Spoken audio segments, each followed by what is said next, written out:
저희 조코피TV는 100년 이상 된 역사와 전통을 가지고 있는 NBA 오피셜 파트너 윌슨, 썬팅 필름의 새로운 패러다임을 선사하는 T9 필름, 고객의 차도 내 차처럼 꼼꼼하게 카스페이스와 함께합니다.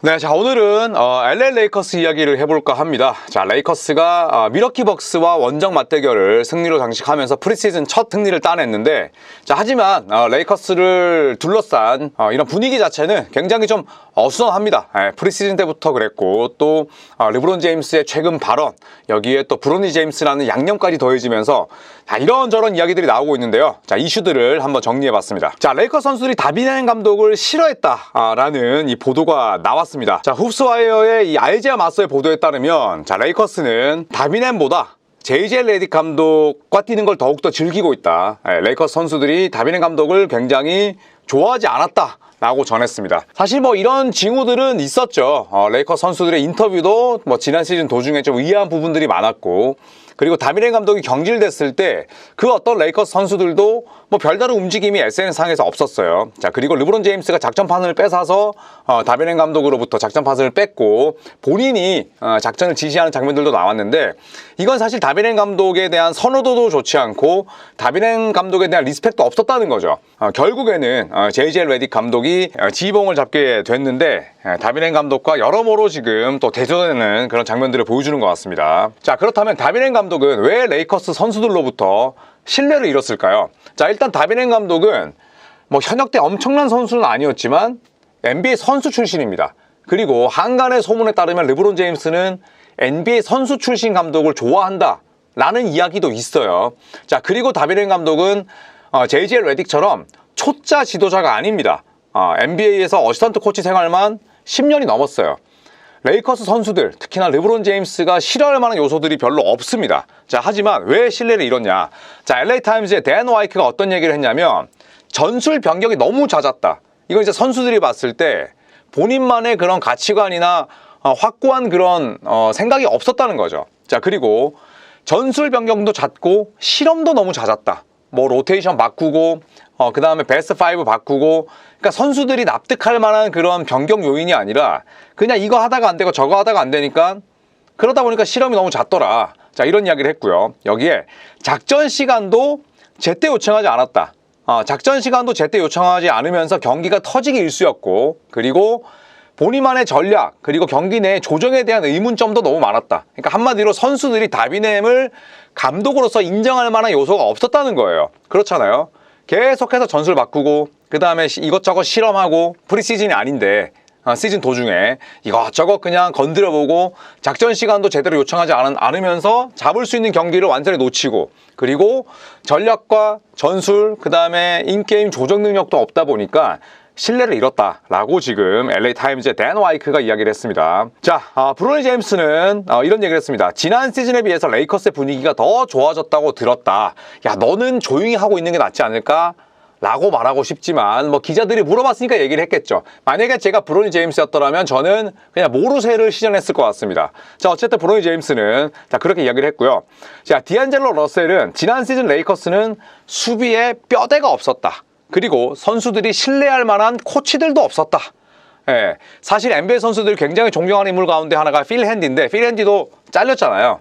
여기에다가 뭐 감독은 사실 다빈햄이고 또 그 사단들이 오다 보니까 디러셀이 아예 코칭 스태프 자체를 뭐 디스까지는 아니지만 믿을 만한 사람이 아무도 없었다. 또 이렇게 인터뷰를 했습니다. 자, JJ 레딕에 대해서는 많은 이들이 걱정을 했었죠. 자, 하지만 JJ 레딕 감독은 NBA 선수 생활만 15년 이상 했고, 그리고 뭐 다양한 매체를 통해서 또 본인만의 농구 철학을 확고하게 가져갔습니다. 자, 하지만 왜 많은 사람들이 걱정을 했냐면, 일단 지도자 경험이 없어. 그리고 르브론 제임스의 최측근 아니야?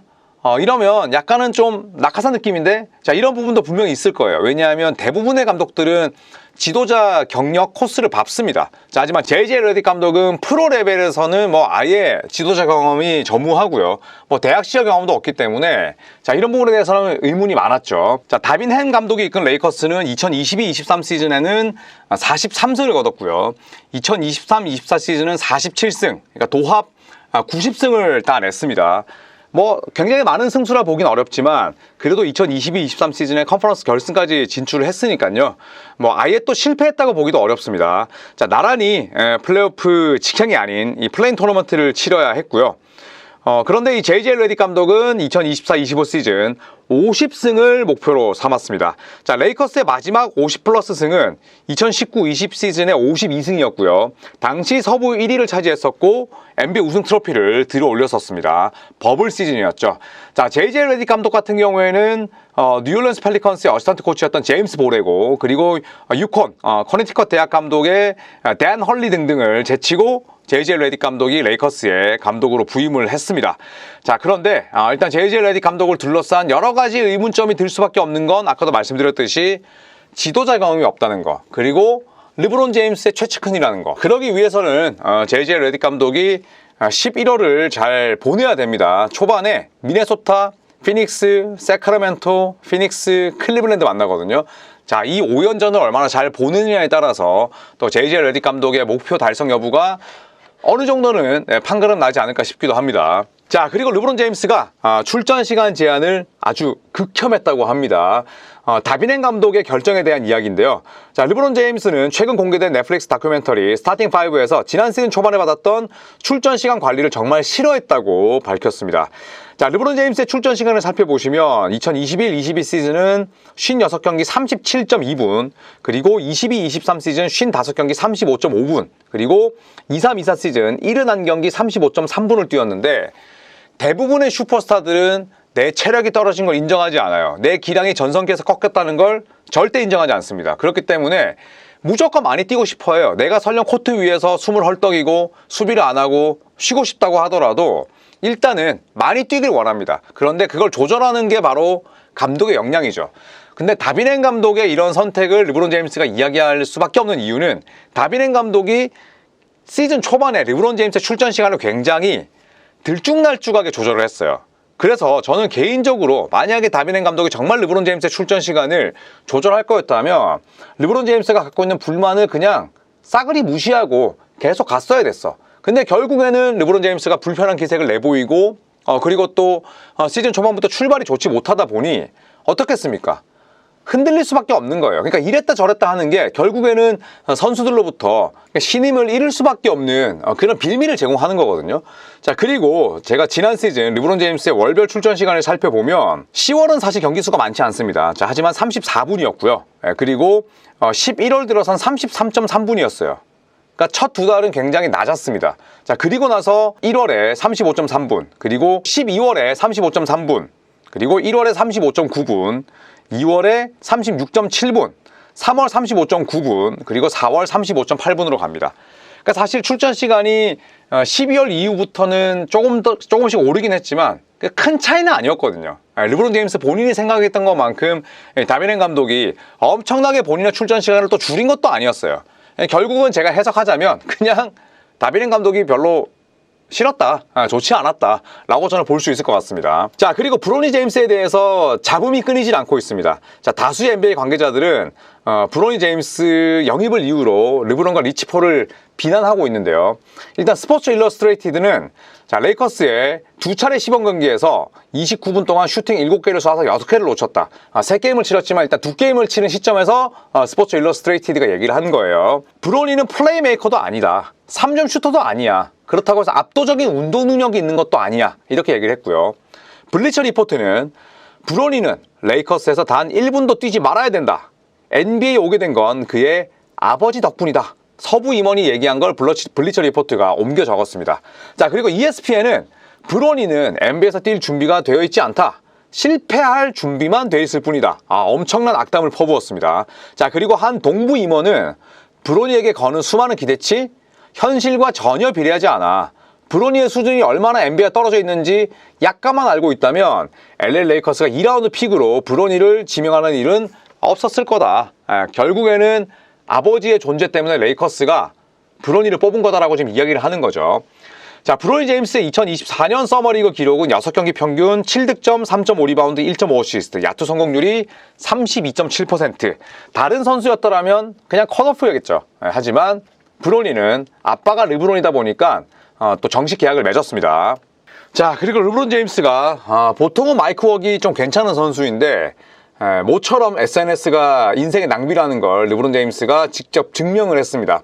자, 르브론 제임스가 지난 금요일에 밀워키 벅스와 원정 맞대결을 치렀습니다. 자, 프리시즌이고요.